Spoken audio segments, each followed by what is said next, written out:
Une question aux autorités et aux responsables de ce chantier. Pourrez-vous commencer à casser chez quelqu'un et arrêter les travaux subitement et vous laisser tout en désordre? Et quand on vous pose la question, on pose la question aux chefs de chantier ou aux ouvriers, on dit ça peut reprendre demain, après-demain ou dans un mois.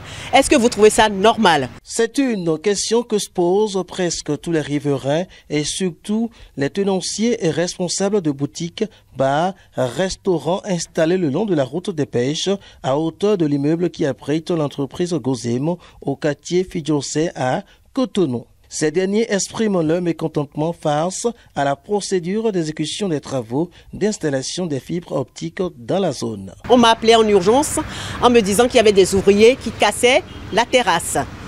Donc je suis arrivée 1 heure après et la terrasse était en chantier parce qu'il paraît qu'ils allaient passer la fibre pour Celtis.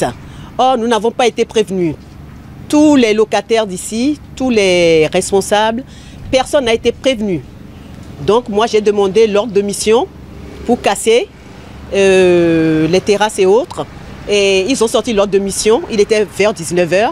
Et là je vois qu'il y avait une ordre de mission où c'était mentionné « Merci de sensibiliser les locataires, les riverains ». Et ça n'a pas été fait. Et cette ordre de mission est sortie le 5 septembre, vendredi.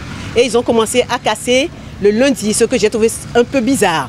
Qu'on ne puisse pas être prévenu et casser sans aucun souci, sans arrière-pensée, et nous pénaliser.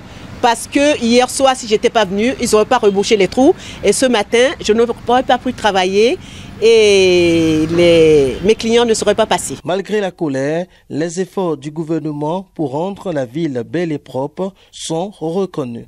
Moi, je félicite déjà les autorités, mais je leur dis de sensibiliser le personnel qui font les travaux. Les sociétés qui sont en charge de faire les travaux. Parce qu'ils se croient tout permis, ils arrivent, ils cassent et ils repartent. Et c'est à la charge du client.